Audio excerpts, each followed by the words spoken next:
Good afternoon. I'm George Miller, publisher of citizensjournal.us on the web, Citizens Journal of Ventura County on Facebook. I have with me today a very special guest, Councilman Bert Perillo of Oxnard.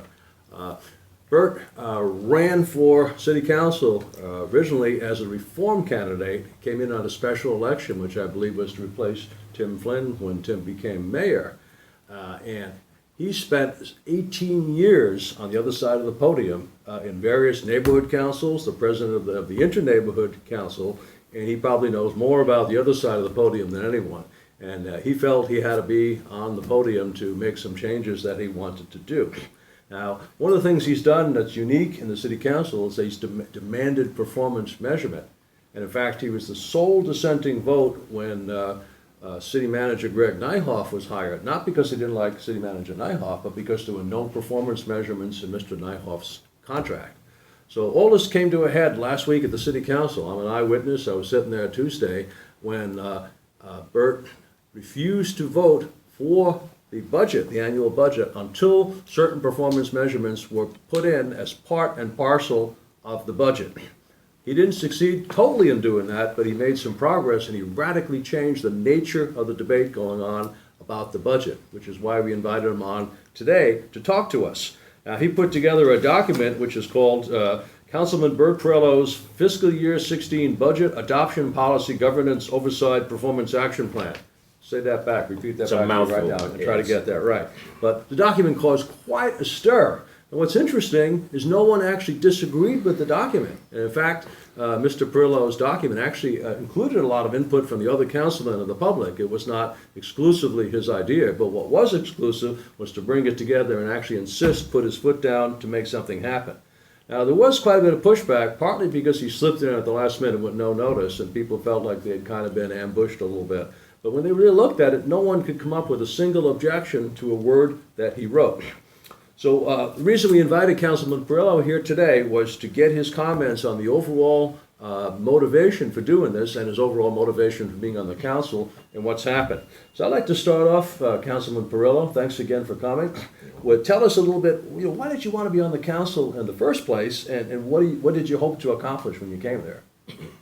I got involved in City of Oxnard activities when bought a home in the South Bank neighborhood, and my wife got me involved in neighborhood council activities. We went to meetings, and one thing led to another. We got involved and found that people were ill, and you find certain information and you can't stop. And we proceeded to try and push it to get a resolution of the problems, and we did after much work by a lot of people, not just me. There was a tremendous amount of people in the neighborhood, and this, in my opinion, the City of Oxnard was culpable for what had transpired, and they had not been straight up in telling us what had happened, how to fix it, and resolve it. And it took a lot of work by a lot of people. That's what initially got me involved. Then you sort of become addicted because you go to the meetings and you hear what's going on, and one thing led to another, and I became a neighborhood council chair where I live and became more involved and saw that what had happened in my neighborhood could happen in other neighborhoods, and there were problems that happened in other neighborhoods. Got much more involved with the overall organization of all the neighborhood councils. At that time, it was called Inter-Neighborhood Council Forum, INCF.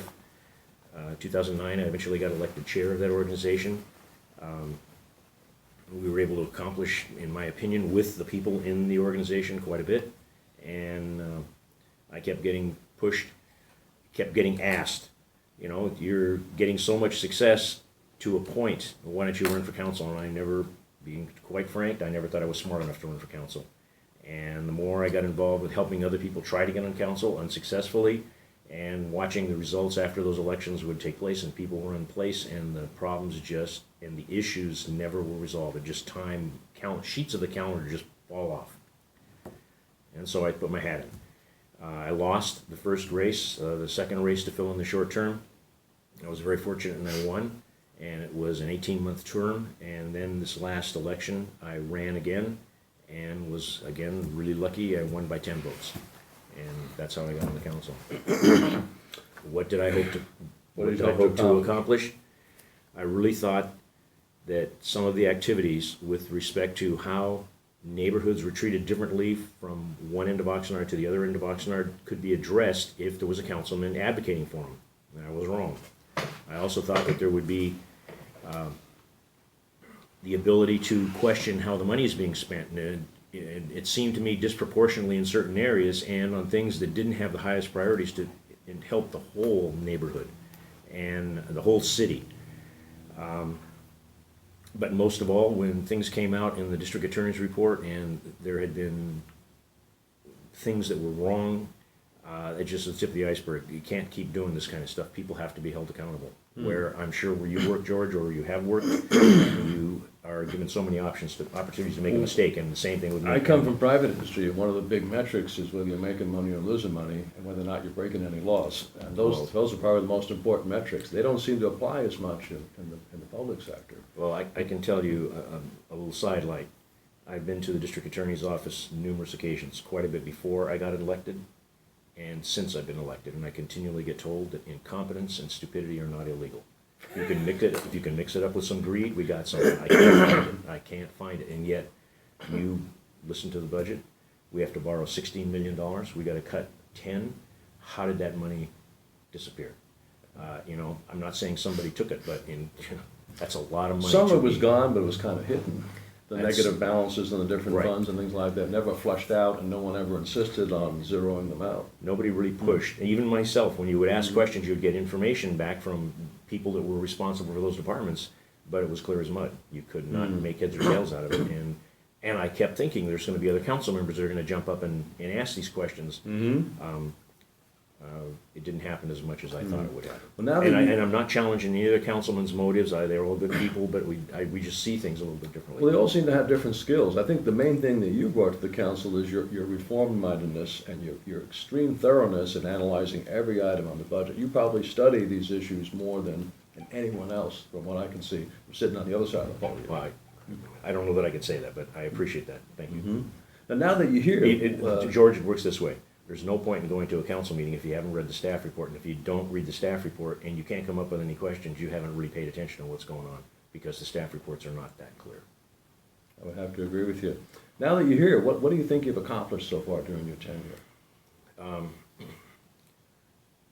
It didn't happen as quickly as I thought.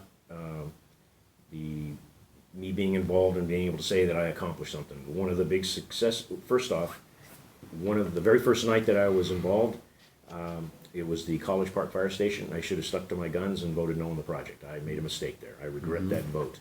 A $8 million project goes to $22 million. The second thing is when we were able to get a majority and approve putting the MRF back into the city of Oxnard, I think that was something that I believe has panned out for the city. It's not totally complete. It's going to be expensive, but no matter what, it would have been expensive with a private operator operating it, and I think this will best serve the citizens of Oxnard. We were all involved in selecting a city manager. We were all involved in approving his request for consultants. I've pushed for questions with respect to the sewer plant. When information came out about the sewer plant and there were deficits in the quality of the building, and we find out that it's, quote, extreme deferred maintenance, and there are some things on the verge of falling down. It's like, how did it get this far? And then you find out the money's gone, and you start asking a lot more questions, and it seems like the more pointed the questions become, the more evasive the answers were, and you couldn't get a straight answer. And then things happened with the water department. Employees came up to me and gave me information about certain things that had been going on in the water department. Like what? Well, the wells over the 3rd Street Bridge, the main plant, 6 wells, 4 of them were out of action. And had been for quite a few years, I believe 2004. And 2 wells were working. And I'm still trying to get the answer to this information, George. But when you don't have the full capacity of the facility to work, you start having to buy water. And you're buying water from Cayugas, the most expensive source of water you can buy. We were told that there was no money in the water department. Come to find out, there was $21 million in the water department. Why? We were also told that the fix for those wells was at least $500,000. Why, if you have $21 million, you don't have the 500 and fix it? Beats the heck out of me. The water treatment facility has an issue with filters, and once the treatment facility is online, it has to be maintained online, otherwise you lose these filters, and the filters are about $1.5 million. So we can't risk the $1.5 million. But because we hadn't been using this facility to complete capacity, the overall maintenance of things had not been kept up to snuff. And in the process of not keeping them up to snuff, we were filling up the 600,000 gallon tank Yeah. at the water plant. And when I'd been told to ask the question, what do they do with the water? What do they, and it took me several attempts at get an that answer, huh? facility with people from the higher ranking in the water department. We dump it down the storm drain, and you're going in the midst of a drought. We're dumping the water down the storm drain, and the answer was, well, what do you want us to do? We can't put it into the drinking system. Right. And I'm like, we're still going to get that resolved. They did eventually get one of the city employees to figure out how to jury rig the valve system. The problem was the valves had not been maintained, so they were frozen, and you couldn't get the valves to put the water in. Yeah. One of the city of Oxnard employees was able to jury rig a way to get that to happen. Yeah. The question to ask, and the answer that's not coming, is just how much money did we lose in this whole process? And the second one is, why didn't they get somebody like this who worked for the city to fix it We could first? probably do a whole session that's- just on that, and I might like to do that, actually. No. You know, one thing that's come very clear to us by watching you at the meeting is that you're very frustrated about the process of trying to get things done. It takes a and all those long types of time. thing. So after we talk about the budget policy thing, I'd like to ask you a little bit more about that if time remains. Tell us how you put together this policy document that you dropped on us on Tuesday. There are the consultants that the city of Oxnard spent roughly $1 million on. They've identified several very serious issues coming forward to the city of Oxnard, and they've been very quiet about most of them. And they continually find different, they're called landmines. They can find different landmines. When we have identified these various landmines that we know about and the potential liability to the city of Oxnard to fix it or get sued about it, we need to have some money in the bank. Anytime we're sued, the first $1 million of liability the city pays for. The rest, the big city insurance groups pay for. So, for example, in that Limon killing, the city paid $1 million and the Right. insurance company paid the rest. 5.7. The city of Oxnard, the consultants, Mr. Milliken, pointed out that we have 1 month of reserves in the bank. Most families don't and can't operate with just 1 month's reserve in the bank. That's pretty razor's thin that you're on. The standard in the general accounting for governmental agencies is a minimum of 2 months in the bank. We don't have that.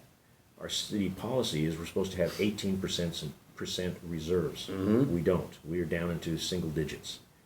And I just kept thinking, if we don't hold ourselves, the council, accountable to fixing these various things that have been identified, we will get to the same place we are today 1 year from now. It's so quick, it's Yeah. not funny.